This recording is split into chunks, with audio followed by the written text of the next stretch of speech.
السلام عليكم ورحمة الله وبركاته. إن الحمد لله نحمده ونستعينه ونستغفره ونعوذ بالله من شرور أنفسنا ومن سيئات أعمالنا. من يهده الله فلا مضل له ومن يضلل فلا هادي له.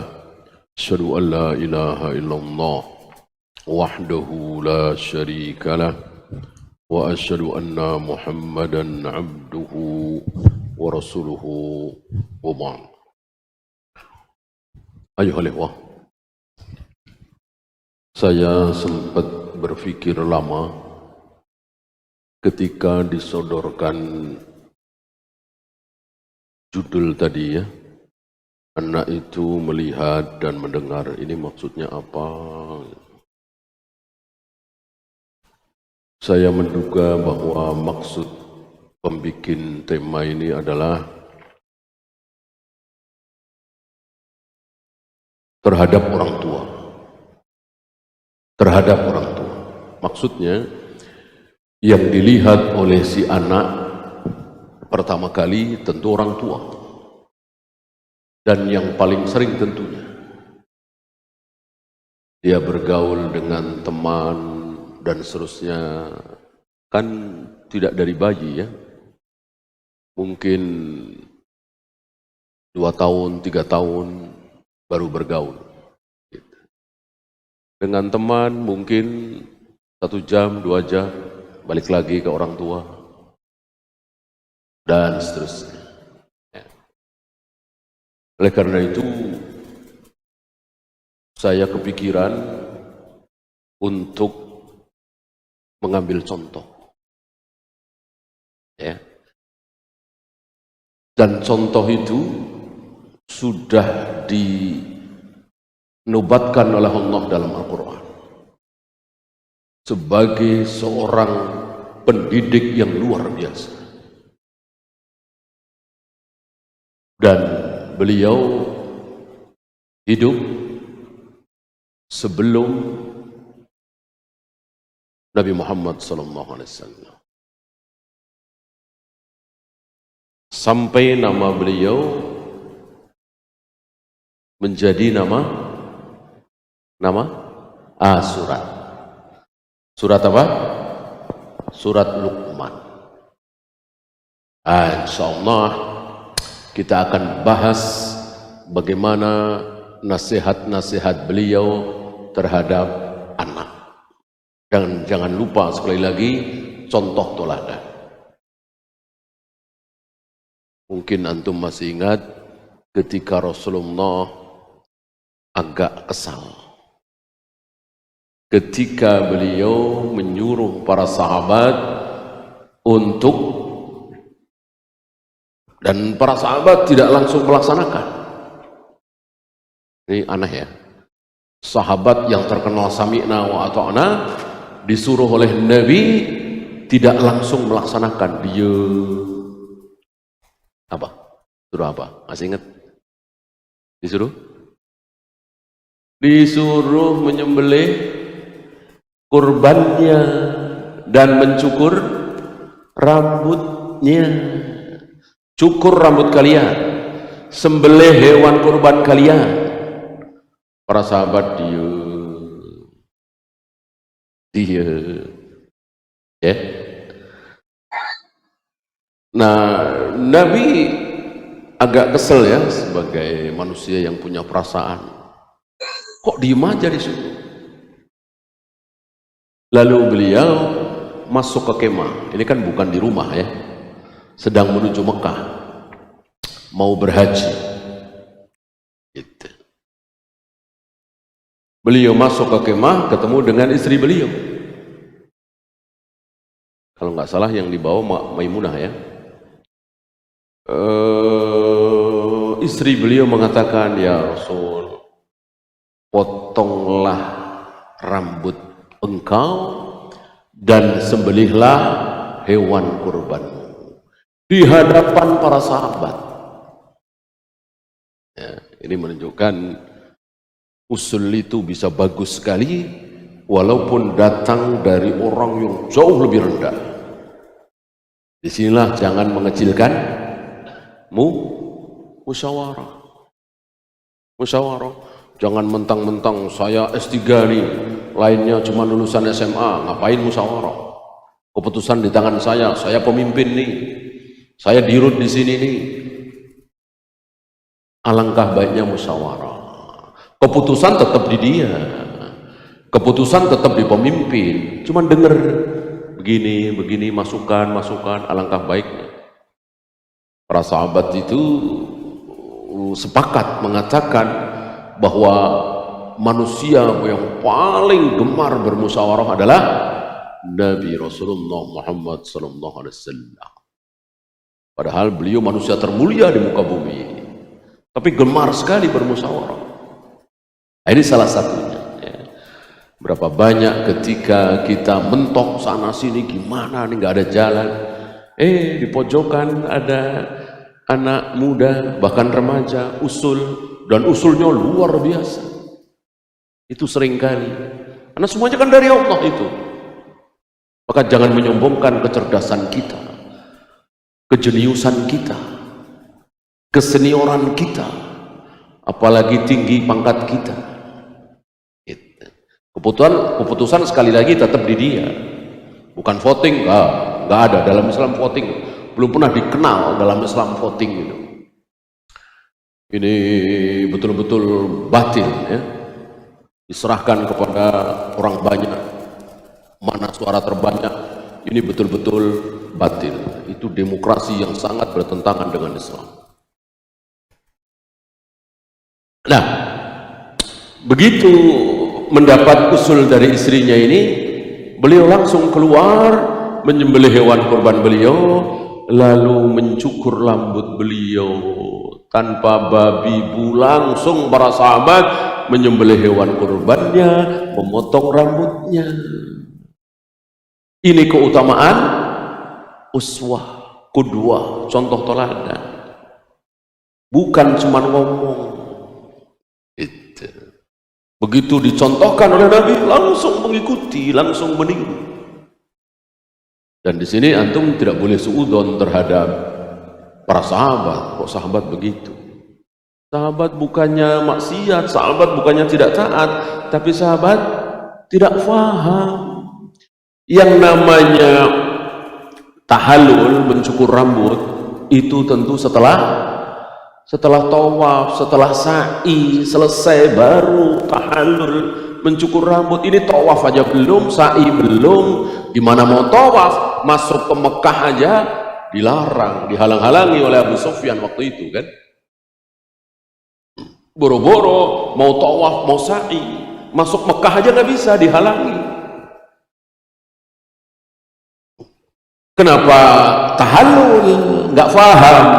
Nah, setelah dicontohkan oleh Nabi SAW, ya faham bahwa ketika seseorang mau berhaji, mau umrah, sudah pakai pakaian ihram, tiba-tiba ada musuh, tiba-tiba gempa bumi, tiba-tiba banjir besar, nggak bisa masuk Mekah, nggak bisa tawaf, sa'i, maka segeralah tahallul gitu. Dan dianggap selesai haji, dianggap selesai haji. Ya kalau di kita ya sudah boleh dipanggil Pak Haji gitu. Padahal tawaf belum, sa'i belum, melempar jumroh, boro-boro, bermalam di Mina, bermalam di Muzdalifah, tapi itu sudah sah hajinya. Karena apa?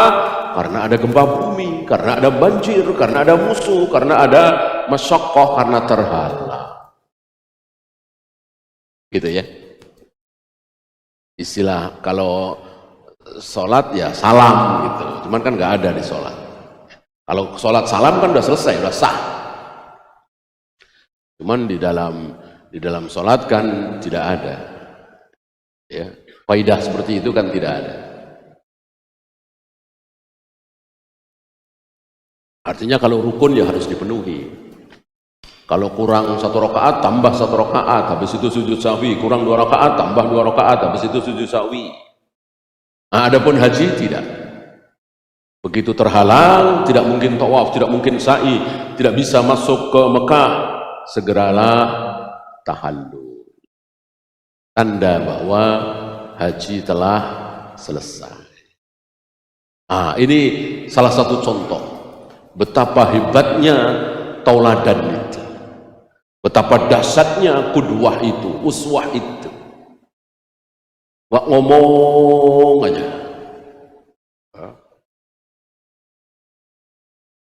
Kalau tidak salah, dulu pernah kita bahas di majelis ini tentang rokok. Adakah para ayah yang rokok itu bercita-cita anaknya ngerokok? Kira-kira ada nggak? Para ayah kan banyak sekali yang rokok, jutaan gitu ya. Mereka bercita-cita punya anak harus ngerokok kayak saya. Betul? Insya Allah tidak. Insya Allah tidak. Maka kadang kalau ada anak nyinggir sebentar gitu. Tapi tetap merokok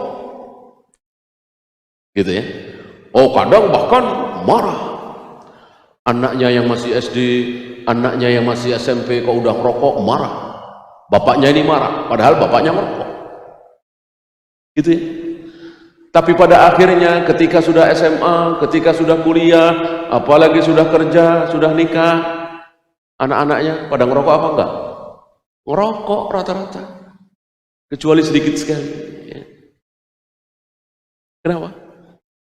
Kenapa? Ya bapaknya ngerokok ya. Mau teriak-teriak, mau marah-marah ya, anak karena takut saja lihat bapaknya ngerokok, lempas, sepertinya enak nih. Ayah ngerokok, penasaran.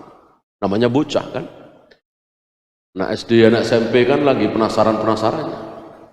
Pengen nyobain aja. Ya, awalnya batuk-batuk, lama-lama enak, ketagihan, kan gitu. Disinilah betapa dahsyatnya uswah itu, qudwah itu. Maka kita lihat, alhamdulillah, yang pada ngaji, yang sadar kalau itu haram, alhamdulillah. Tidak kita dengar anak-anaknya pada ngerokok. Ya, mungkin 1-2 ya. Umumnya tidak. Orang tua yang tidak ngerokok, insya Allah anaknya juga tidak ngerokok. Orang tuanya ketika dengar azan langsung ke masjid, insya Allah anak-anaknya juga begitu. Dan begitu seterusnya. Ya, saya bacakan bagaimana nasihat terbaik seorang ayah kepada anaknya. Dan di sini sudah ada contoh, dan contoh ini diabadikan oleh Allah dalam Al-Quran. Bahkan nama beliau menjadi nama surat. Surat apa tadi? Luqman. Ya, surat ke-31.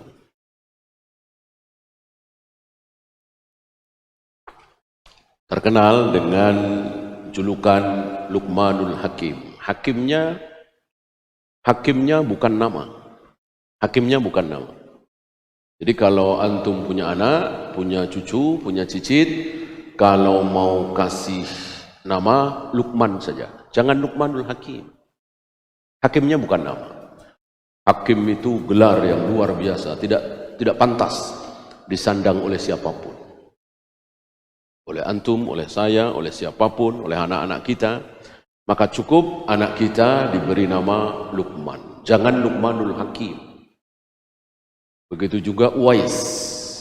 Ketika kita punya anak, cucu, pengen dikasih nama Uwais, karena contoh Uwais adalah pemuda yang sangat berbakti kepada ibunya.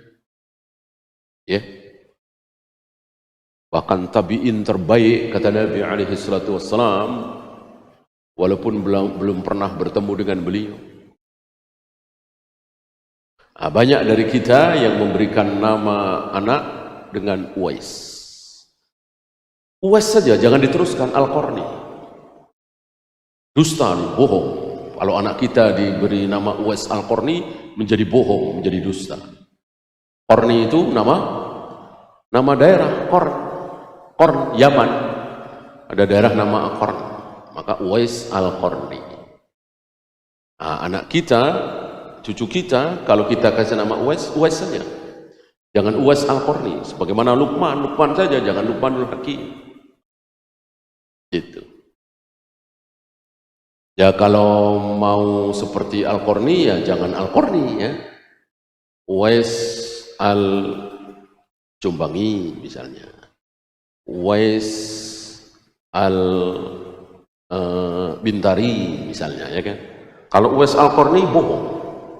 Sama dengan Abu Dzar Al-Ghifari bohong. Abu Dzar saja. Gitu ya. Ya, saya bacakan. Dan beliau ini bukan nabi ya. Sepertinya kita tidak dengar seorang ulama pun yang mengatakan beliau adalah nabi. Mungkin ada pendapat lemah ya. Beda dengan Khadir, Yusa bin Nun. Ini banyak pendapat, bahkan kuat sebagai nabi. Bahkan kalau tentang wahyu lebih kuat Maryam. Maryam itu dapat wahyu kan? Katanya yang dapat wahyu kan nabi. Cuman kan tidak ada nabi perempuan. Ya. Artinya Luqman ini tidak ada dalil beliau dapat wahyu. Bahwa beliau sebagai manusia yang sangat mulia, betul.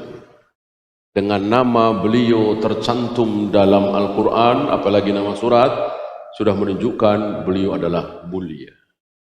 Walaupun nggak ada cerita lain. Ya. Luqman itu siapa? Nggak tahu. Pernah ngomong apa? Nggak tahu. Taunya cuma ada surat namanya surat Luqman. Nah, itu sudah cukup. Sudah cukup. Ya, misalnya antum pernah dengar kisah Ilyasa. Ya. Hampir nggak didapat riwayat. Kayak apa Ilyasa itu? Lahir di mana? Oh, jalan ceritanya bagaimana, keutamaannya apa. Ketika tidak ada, cukup kita yakini Ilyasa manusia mulia. Lebih mulia dari Imam Syafi'i, Imam Bukhari, Imam Muslim, bahkan lebih mulia dari Abu Bakar dan Umar. Karena Ilyasa adalah nabi, disebut dalam Al-Quran. Gitu. Jadi cukup seperti itu. Berapa banyak orang-orang mulia kita nggak tahu jalan ceritanya, kisahnya.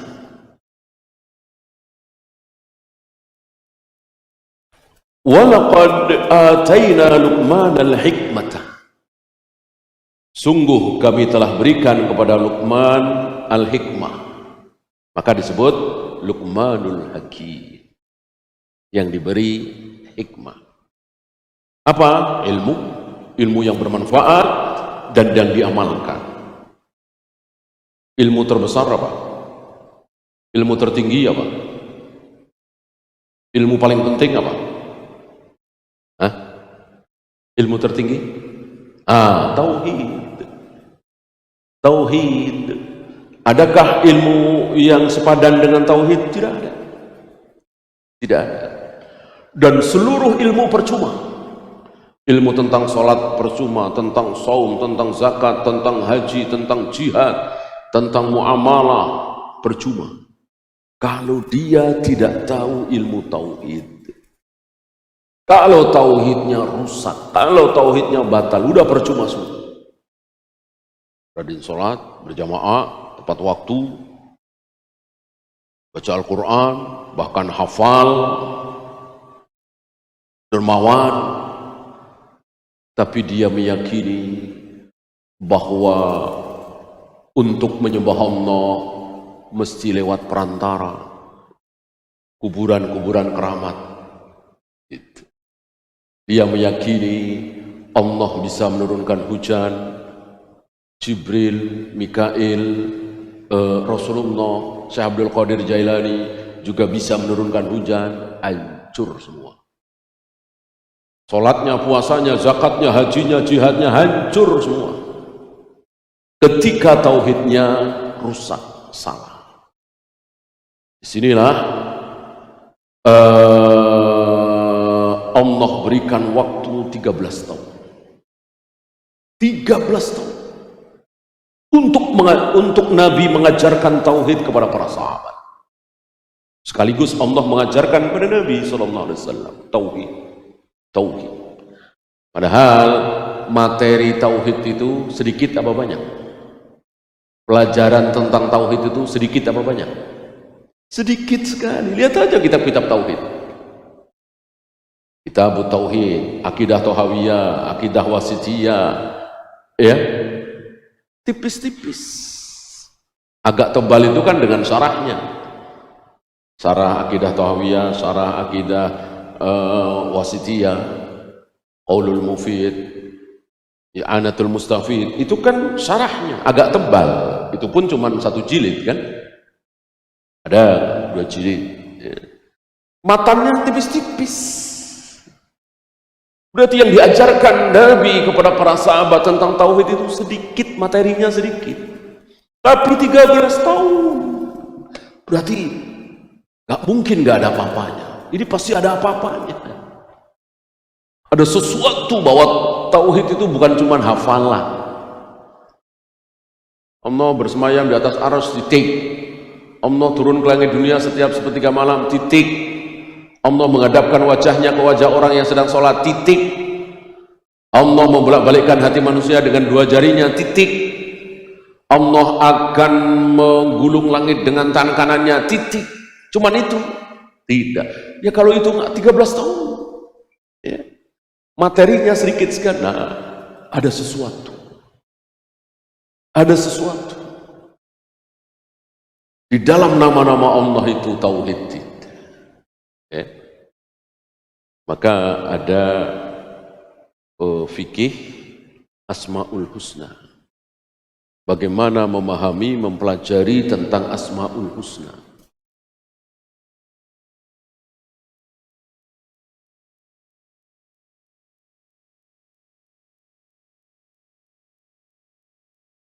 Itu pertanyaan besar, pertanyaan panjang, pertanyaan yang banyak dijawab dengan 1 kata. Apa? Ar-Rahman. Dijawab dengan 1 kata. Apa? Ar-Rahim.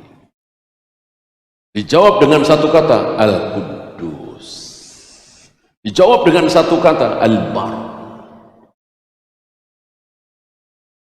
Dari pertanyaan yang banyak sekali.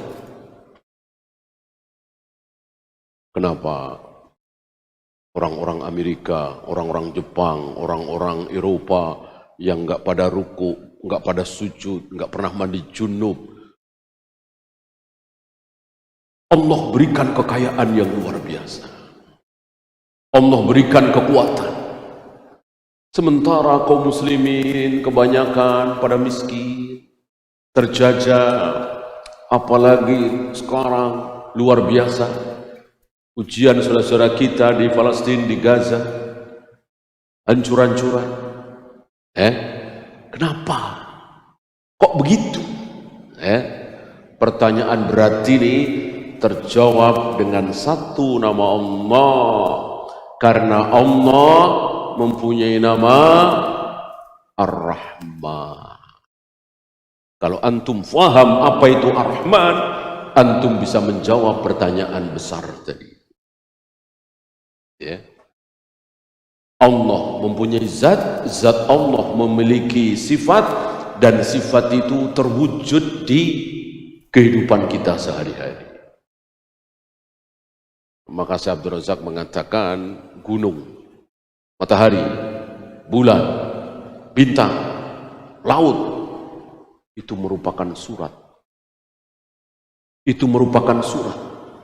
Surat yang ditulis oleh Allah kepada kita. Jadi kalau pengen tahu kebesaran Allah, kehebatan Allah, kedahsyatan kekuatan Allah, ilmunya Allah, lihat matahari, lihat bulan, lihat bintang, lihat laut, lihat gunung. Yang itu semua adalah ciptaan Allah. Ini salah satu tafsir dari Al-Hikmah.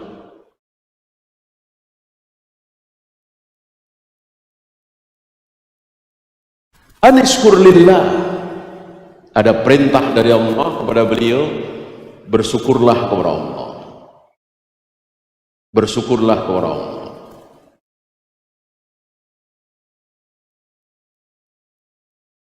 Bagaimana kalau saya dilahirkan oleh orang tua yang miskin, bahkan hidup di kolong jembatan, kadang makan, kadang tidak, sering kelaparan.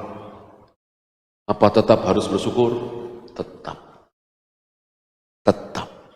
Ya. Bahkan lebih dahsyat dari itu, lahir dalam keadaan buta, lahir dalam keadaan bisu, lahir dalam keadaan tuli. Apakah tetap bersyukur? Tetap. Ya. Bahkan lebih dahsyat dari itu, tidak punya tangan, tidak punya kaki. Apakah harus tetap bersyukur? Tetap. Selagi kita masih punya hati, punya perasaan, punya akal. Nah, kecuali nggak punya akal, gila, ya tentu nggak tahu syukur itu apa. Ya.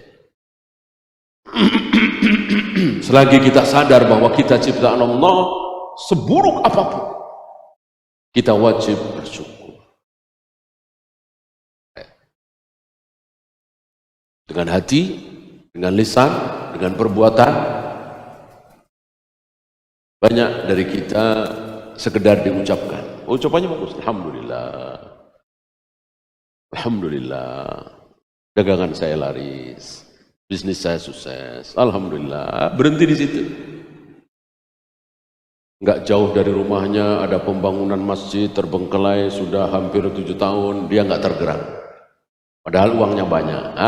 Dia bersyukur cuma dengan lisannya. Ya. Mestinya teruskan dengan perbuatan. Ada masjid nih, ada anak-anak yatim nih, ada keponakan sepupu yang sedang sakit nih, gitu ya. Dengan hati tentu, kadang dengan hati saja kita sulit.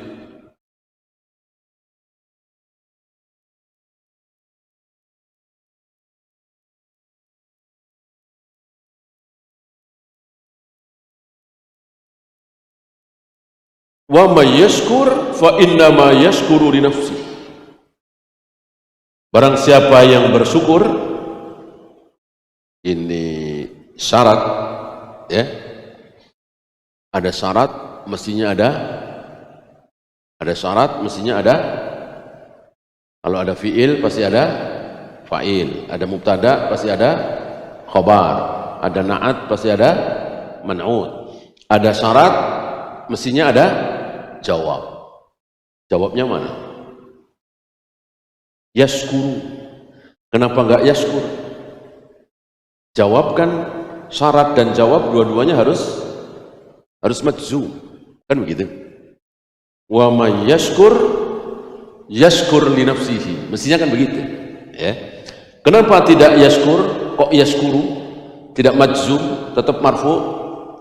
Jawabnya ada fa'innama.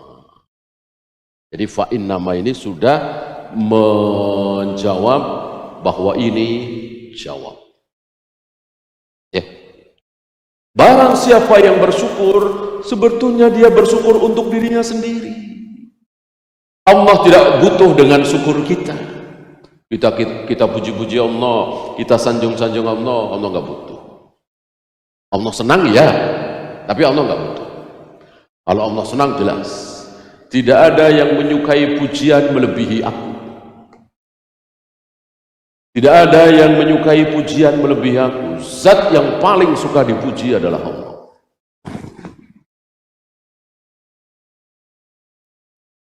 Maka lihat orang-orang yang bersyukur, semakin nikmat, semakin bahagia, semakin sukses, dan seterusnya.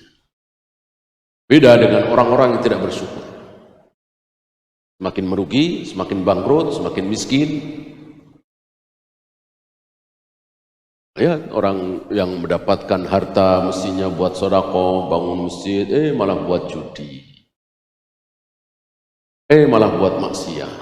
Lihat kesudahannya, itu baru di dunia, bagaimana di akhirat. Wa man kafara fa innallaha ghaniyyun hamid. Dan barang siapa yang kufur di sini berarti kafir? Tidak. Maksud kufur di sini tidak bersyukur, kufur nikmat.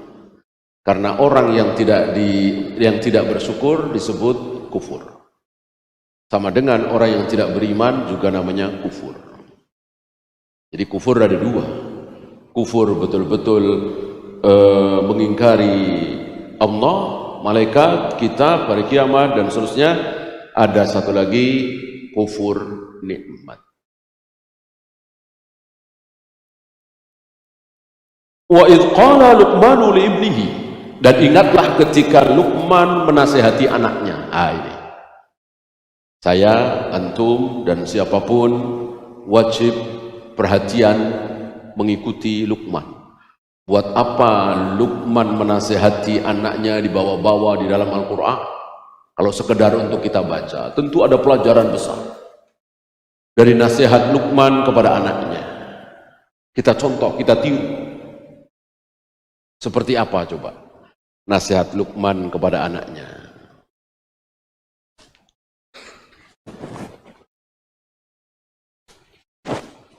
Dan diriwayatkan ini belum balik ya. Anaknya belum balik. Sama dengan Nabi menasihati Ibnu Abbas, "Idza sa'alta fas'alillah wa idza sta'anta fasta'in billah." Jika engkau minta, mintalah kepada Allah. Jika engkau mohon pertolongan, mohonlah pertolongan kepada Allah. Ketahuilah orang seluruh dunia mau membela engkau, tapi Allah enggak bela, celaka. Orang seluruh dunia di muka bumi mau mencelakakan engkau, tapi Allah enggak mau mencelakakan engkau selamat. Dan seterusnya. Ini Nabi memberikan nasihat seperti ini kepada Ibnu Abbas. Ibnu Abbas umur berapa? Belum balik, mungkin sekitar 7 atau 8 tahun. Karena diriwayatkan ketika Nabi wafat, Ibnu Abbas umur 10 tahun. Berarti waktu itu mungkin 8 tahun, mungkin 7 tahun. Nah, tahulah kita dari beliau, dari Luqmanul Hakim, seperti apa nasihat orang tua terhadap anak. Ya. Jangan ajarin tauhid dulu, belum masuk itu, belum faham. Kata siapa? Dia nggak faham. Allah bersemayam di atas arsy, Allah turun ke langit dunia setiap sepertiga malam. Belum faham, nanti aja. Kata siapa? Ya memang ya kita aja nggak faham. Antum sanggup memahami bahwa Allah setiap sepertiga malam turun ke langit dunia? Gimana memahaminya? Orang sepertiga malam itu ada di mana-mana. Kita juga nggak faham. Kita cuma disuruh meyakini seyakin-yakinnya, mentaati setaat-taatnya, bahwa sekarang Allah sedang turun ke langit dunia ini.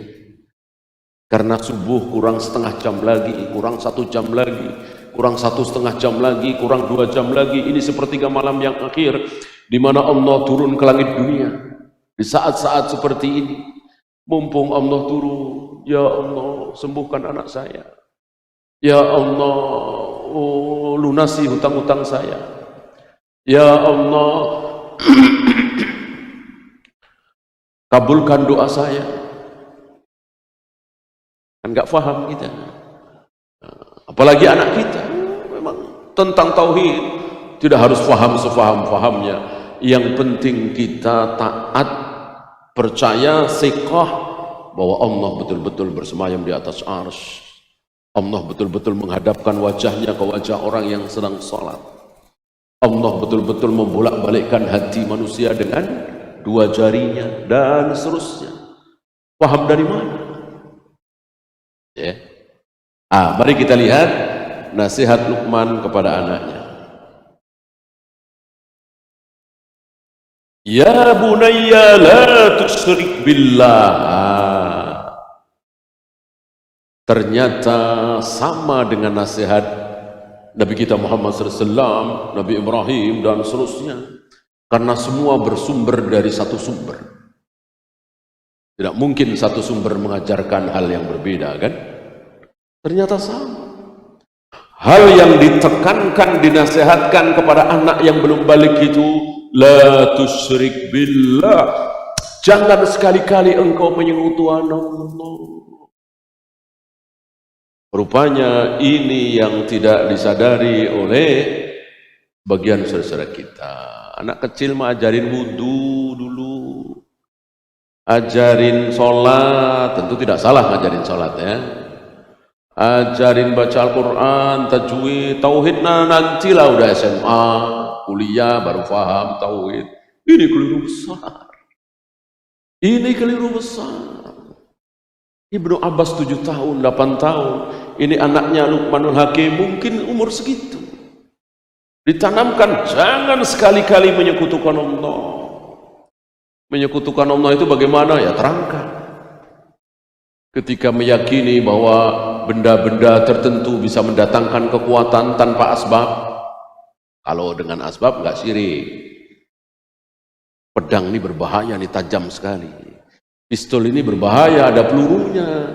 Jangan dimainin sama anak-anak. Syirik apa tidak? Tidak, itu memang asbab. Ini ular berbisa, walaupun kecil ini ular berbisa. Jangan dekat-dekat, berbahaya. Syirik apa tidak? Tidak. Awas, ini singa, harimau, lapar, berbahaya, jangan dekat-dekat, harus menjauh, lari. Syirik apa tidak? Tidak, itu memang asbab. Awas, ini angka sial nih, 13 nih. Jangan pakai angka 13. Nah, sial. Syirik apa tidak? Nah, itu yang syirik. Angka 13, angka 4, rumah madep ke sono, ke sini, catnya warna ini, warna itu bukan asbab. Kita diberi akal kita yang paling sederhana. Taruhlah kita cuma lulusan SD, bahkan SD aja nggak lulus, tentu bisa membedakan. Tentu apa sih bahayanya angka 13? Apa sih ruginya angka 4? Apa sih cuman warna ini, warna itu? Ada hubungannya dengan rezeki, ada hubungannya dengan kesehatan, dari mana? Ya.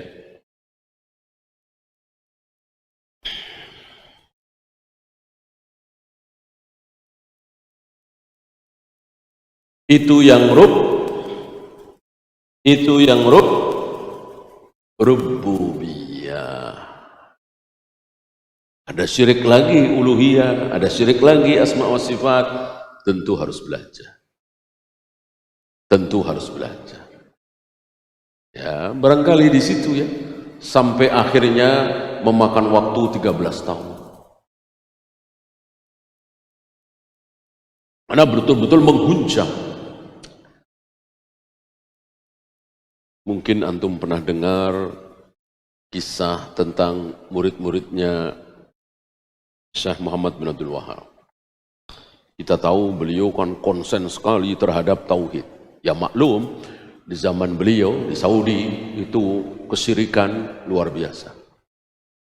Ya, dan kita tahu ya, hari itu luar biasa lah.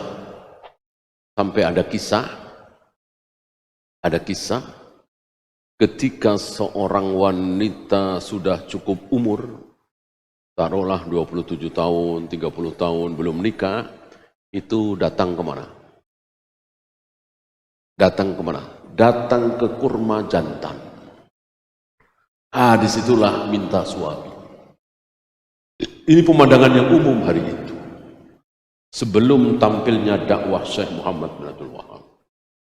Dan kesyirikan luar biasa, termasuk di negeri kita. Di negeri kita sampai hari ini, luar biasa. Nah, tampillah beliau dakwah dengan segala cacian, makian, hujatan, fitnah. Sampai hari ini beliau difitnah habis-habisan.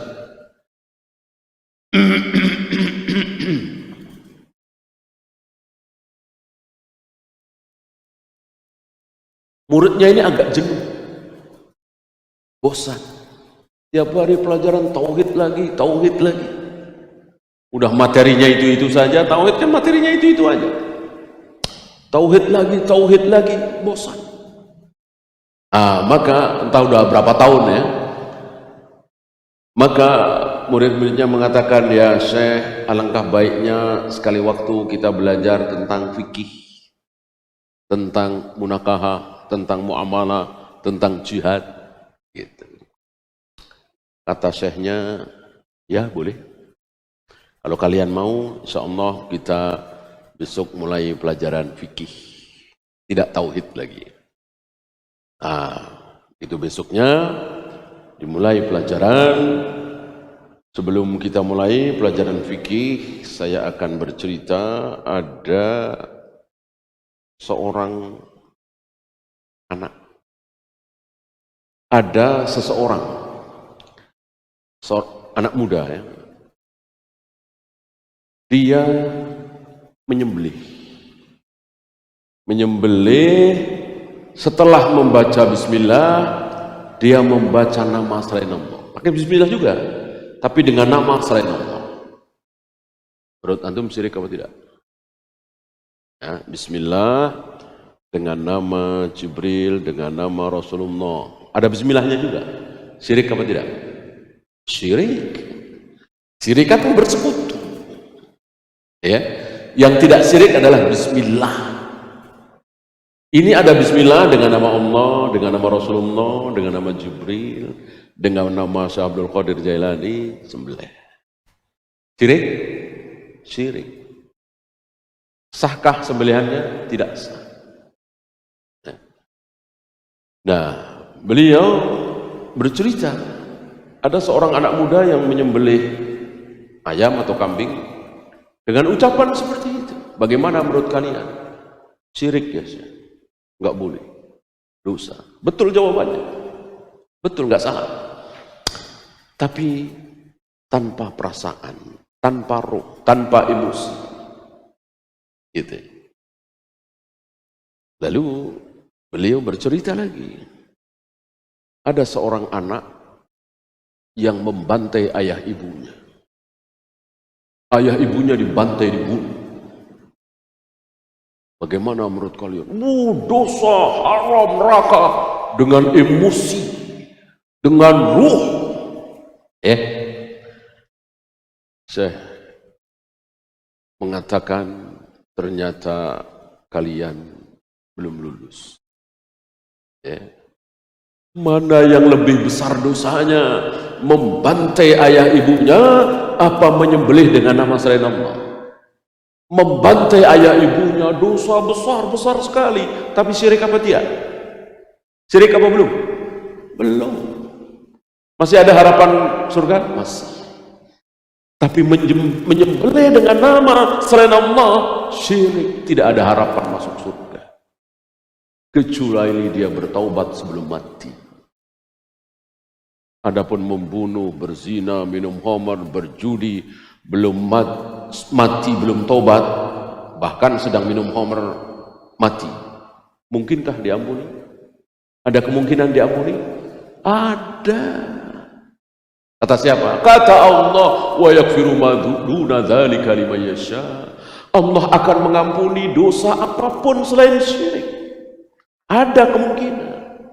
Adapun dosa syirik, berbuat syirik, mati belum tobat dari perbuatan syirik, Allah sudah bertekad, innallaha la yaghfiru ayyushraka bihi. Allah tidak akan mengampuni dosa orang yang berbuat syirik. Apa ini? Dalil. Qala Allah wa qala Rasul, argumen, wahyu, bukan perasaan, bukan hati nurani, logika, akal.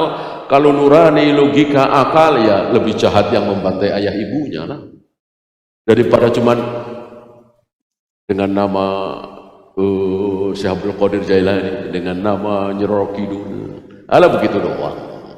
Yaitu nurani, yaitu perasaan. Islam agama dalil, dengan dalil. Ya. Lalu beliau mengatakan, besok kita belajar tauhid lagi. Besok kita belajar tauhid lagi. ternyata belum lulus.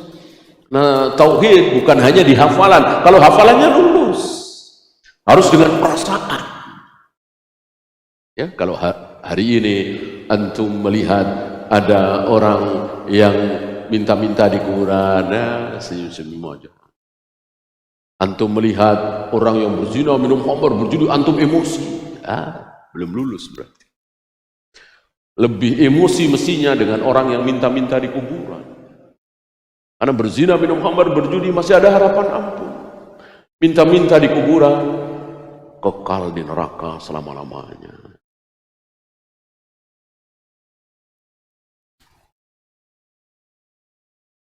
Makanya sekali lagi 13 tahun. Para sahabat alhamdulillah lulus. Abu Bakar, Umar, Utsman, Ali, Zubair, Thalha, Abdurrahman. Yang 10 itu kan mengalami 13 tahun. Ada yang 12 tahun, ada yang 11 tahun, ada yang 10 tahun. Maka 10 sahabat yang dijamin masuk surga kan semuanya muhajiri. Tidak ada yang ansor kan. Maka ikuti Luqman, ikuti Rasulullah, ikuti para nabi, para rasul alaihi wassalatu wassalam. Kita nasihati anak kita yang pertama, jangan berbuat syirik. Jangan berbuat syirik. Saya tertarik dengan seorang anak, ya, SMP apa SD gitu. Ketika yang lainnya mungkin karena nggak diajarin ya tentang tauhid. Jadi ada apa, patung sapi, ada candi patung sapi, ya biasalah ya. Itulah di kampung, di daerah. Pada takut di situ. Sampai nunjuk aja nggak berani. Kalau terlanjur nunjuk, ada ibaratnya apa, ditiup-tiup apa, baca apa gitu ya. Nah, ini ajaran sesat, ada ajaran syirik. Tiba-tiba si anak ini, anak guru ngaji ya. Kalau di daerah saya itu namanya kaum. Mungkin karena diajari sama orang tuanya, gurunya ya. Itu pantung sama dia dikencingin. Ya, kencing itu nggak baik ya. Ini artinya si anak ini betul-betul nggak takut, gitu. Sementara yang lain takut, nunjuk aja sama dia dikencingin, si patungnya itu. Ya, menunjukkan bahwa si anak ini bukan masalah beraninya, faham betul bahwa ini nggak ada apa-apanya. Ya kayak Nabi Ibrahim paham betul ini patung nggak ada apa-apanya. Gitu. Nah, banyak dari kita ini yang apa istilahnya kita nyari selamat ya. Ya emang nggak ada apa-apanya sih, tapi ya ngapain lah gitu-gituan ya. Justru ketika kita melihat simbol-simbol kesyirikan yang di situ diyakini oleh masyarakat, maka tabrak benturkan. Mana dalil? Nabi SAW sengaja menikahi Aisyah di bulan Syawal. Nabi sengaja menikahi Aisyah di bulan Syawal. Kenapa? Karena orang jahiliyah waktu itu berkeyakinan menikah di bulan Syawal mendatangkan sial. Ini sunnah Nabi. Kalau ada keyakinan, tabrak. Karena tentu beliau yakin, dan kita juga harus yakin, gak ada sialnya pernikahan, sialnya perdagangan dengan bulan apa, tanggal berapa. Tabrak. Dengan demikian, untuk hari ini sunnah kita nikah di bulan Suro. Orang Jawa bilang Suro ya. Bilang bulan Muharram. Karena orang menyangka, berkeyakinan bahwa bulan Suro ini bulan sial. Kita nikah di bulan Suro, di bulan Muharram, bulan pertama. Sunnah. Melihat apa yang dicontohkan oleh Nabi SAW. Apalagi sunnah kita ke pantai selatan pakai baju hijau. Sunnah. Oh, mana dalilnya? Ya tadi dalilnya. Dalilnya tadi, ketika ada keyakinan sesat, kita tabrak. Gitu. Jangan nyari selamat. Ya, saya nggak takut sih pakai baju, tapi ya ngapain lah. Kami berarti takut. Ya. Kalau tidak takut, diawali bukan dari tidak takutnya dulu ya. Diawali dari tidak percaya. Masa orang kelep, orang tenggelam di laut selatan ada hubungannya dengan warna baju? Ini akal siapa ini? Akal apa ini? Gitu. Kalau dia main terlalu ke tengah, belum bisa renang, gegabah, itu asbab tenggelam. Kalau pakai baju hijau apa hubungannya? Apalagi, ya mungkin masing-masing daerah beda ya. Di daerah antum misalnya kalau lagi hamil jangan bunuh binatang. Padahal ada binatang yang sunnah dibunuh, ular misalnya, tikus misalnya. Ya, sengaja itu. Istri antum hamil nyari-nyari ular, jadi bunuh sama istri antum di depan tetangga, gitu kan? Ditabrak gitu. Dan kita harus yakin seyakin-yakinnya, seandainya habis itu kita sakit, kita sengsara, nggak ada hubungannya, memang udah takdirnya. Apalagi kita matilah, taruhlah mati setelah di pantai selatan pakai baju hijau kelelep terus mati, ya memang udah takdirnya, nggak ada hubungannya dengan baju hijau, gitu ya. Bukan kemudian saya pakai baju hijau, nggak mungkin saya kelelep. Ya bisa aja kelelep, bisa tidak. Dan dua-duanya takdir. Tidak kelelep takdir. Hubungannya dengan takdir, kehendak Allah, catatan Allah di lauh mahfuz. Tidak ada hubungannya sama sekali dengan baju hijau. Ya. Ini syirik. Maka Luqmanul Hakim menasihati anaknya yang pertama kali, la tusyrik billah, pertama kali sebelum yang lain. Diteruskan oleh beliau, inna syirka la dzulmun azim, kezaliman besar, kezaliman terbesar itu syirik.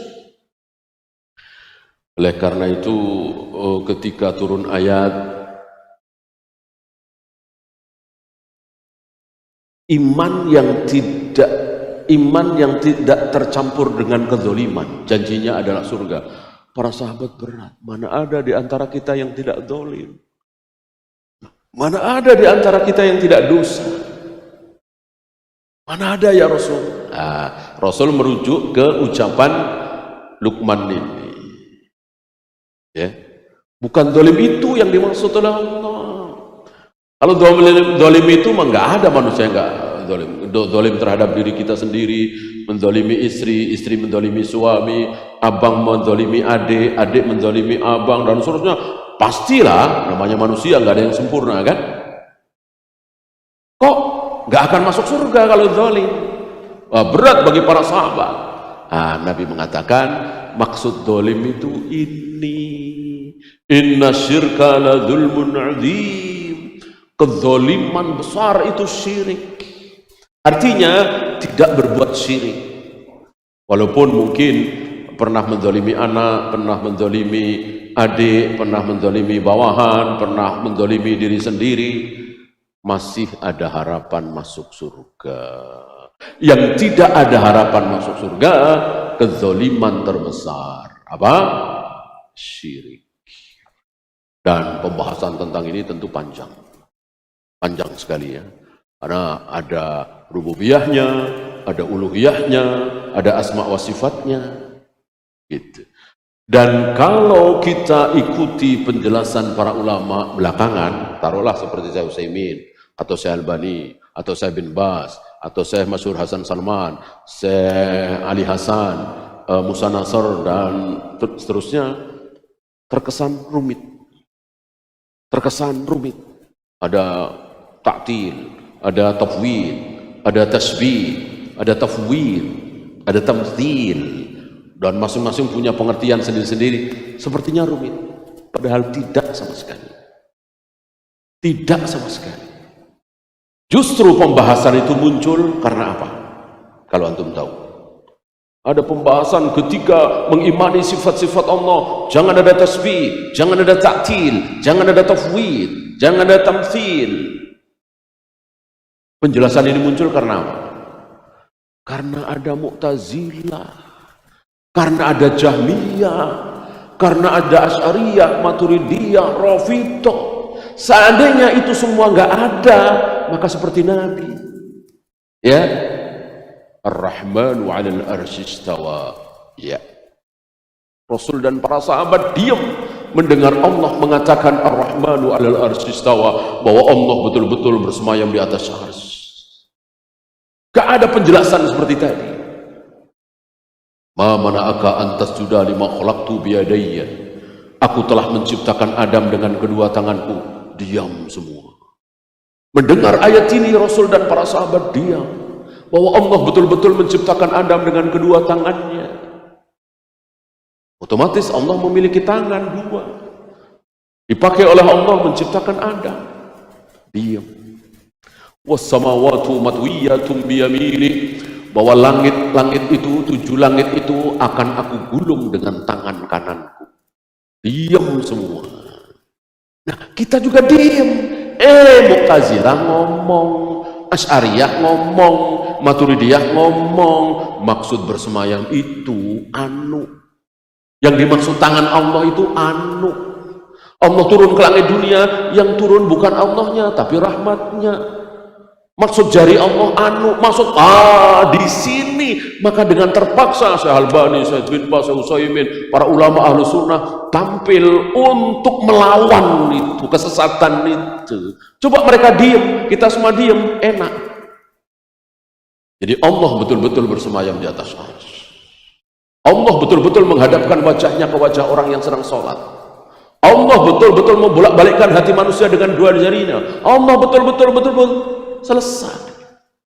Maka pembahasan tentang tauhid selama 13 tahun oleh Nabi di Mekah tidak ada. Wahai para sahabat, awas, jangan taktil, jangan tafwid. Taktil itu begini-begini, tafwid itu begini-begini. Gak ada serumit itu. Kenapa? Karena belum ada yang mentafwid sifat Allah, belum ada yang mentaktil sifat Allah, belum ada yang mentasbih sifat Allah. Semuanya dibiarkan apa adanya, bahwa Allah betul-betul akan menghentikan geraman jahanam dengan telapak kakinya, bahwa Allah betul-betul akan menampakkan betisnya nanti di akhirat, dan seterusnya dan seterusnya. Maka tidak bertele-tele gitu. Jangankan para sahabat membahas bertele-tele, nanya aja enggak, nanya aja enggak. Lihat pertanyaan-pertanyaan sahabat yang diabadikan oleh Allah dalam Al-Quran. Yas'alunaka anil ahillah, yas'alunaka anil khamri wal maisir, yas'alunaka an syahril haram qitalun fi, yas'alunaka anil mahid qul huwa adha. Mereka bertanya kepada engkau ya Muhammad tentang darah haid. Mereka bertanya kepada engkau ya Muhammad tentang bulan haram. Mereka bertanya kepada engkau ya Muhammad tentang hilal, tentang khamar, tentang judi. Gak ada satupun.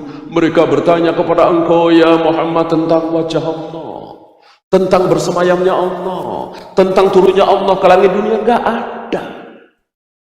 Sahabat betul-betul dijaga oleh Allah sehingga tidak ada satupun yang bertanya tentang sifat Allah. Yang ada apa? Imani apa adanya. Kata Allah tangan ya tangan, kata Allah wajah ya wajah, kata Allah betis ya betis, kata Allah turun ya turun. Tentu turunnya Allah tidak sama dengan turunnya siapapun. Betis Allah tidak sama dengan betis siapapun. Wajah Allah tidak sama dengan wajah siapapun.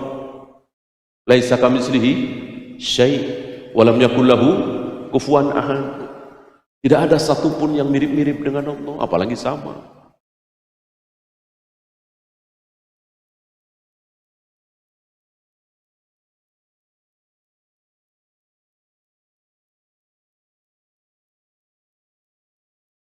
Ya, kita mungkin lanjutkan dengan soal jawab ya. Mungkin satu ayat lagi ya.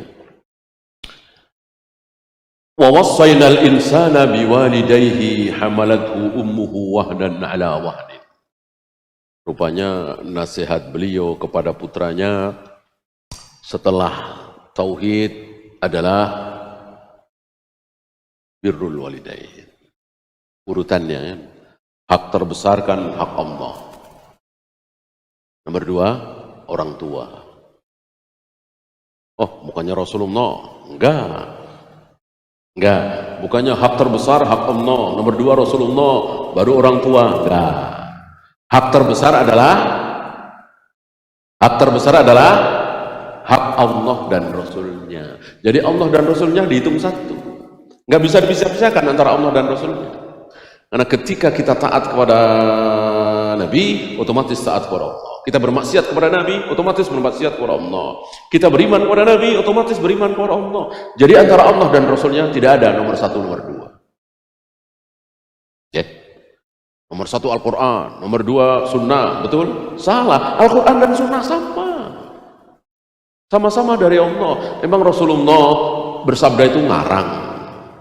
Rasulullah bersabda tidak ngarang.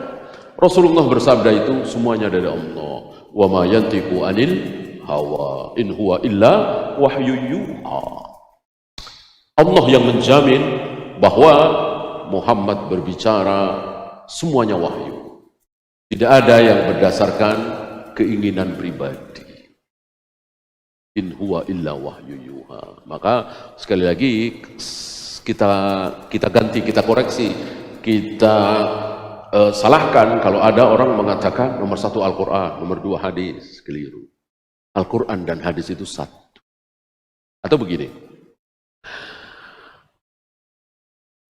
apa yang diperintahkan dalam hadis kita taati, apa yang diperintahkan dalam Al-Quran lebih kita taati. Betul? Salah. Ya. Apa yang dilarang oleh hadis kita jauhi, apa yang dilarang oleh Al-Quran lebih kita jauhi lagi. Betul? Salah. Seolah menomorduakan hadis. Al-Quran dan hadis satu, nomor 1. Karena sekali lagi dua-duanya dari Allah. Hadis sahih ya. Hadis sahih. Hadis yang tidak sahih kan bukan dari Nabi SAW.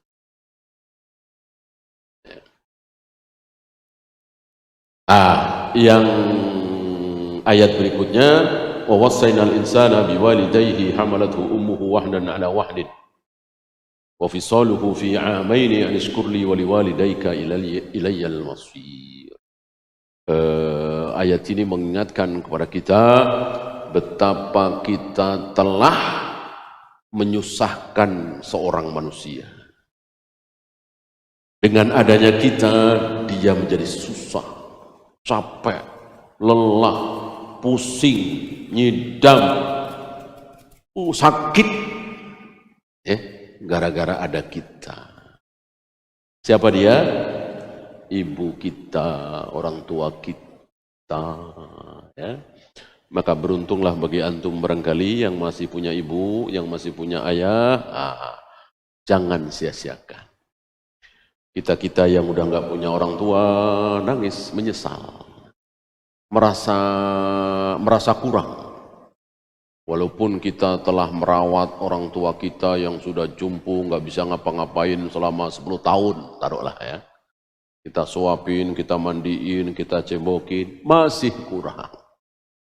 Masih kurang. Kata Nabi, tidak mungkin seorang anak bisa membalas kebaikan orang tuanya, nggak mungkin. Kecuali dia dapati ayah ibunya dalam keadaan budak, lalu dia merdekakan. Kan sulit sekali, hampir mustahil. Kalau ayah ibu kita budak, otomatis kita budak. Mana ada budak memerdekakan budak? Ya kan? Artinya Nabi ingin mengatakan, ya mustahil. Seorang anak bisa membalas kebaikan orang tuanya, mustahil. Walaupun setelah kita umur 30 tahun, kita kaya raya, kita senangkan ayah ibu kita bangunkan istana yang megah, kita kasih tiap bulan 100 juta, taruhlah, belum bisa. Belum bisa. Ya, sebetulnya banyak sekali di sini, ada tentang kesombongan, ada tentang sholat, amar ma'ruf nahi mungkar dan seterusnya. Mungkin kita lanjutkan kesempatan berikutnya. Ya, kita lanjutkan dengan soal jawab. Barangkali ada pertanyaan, silakan.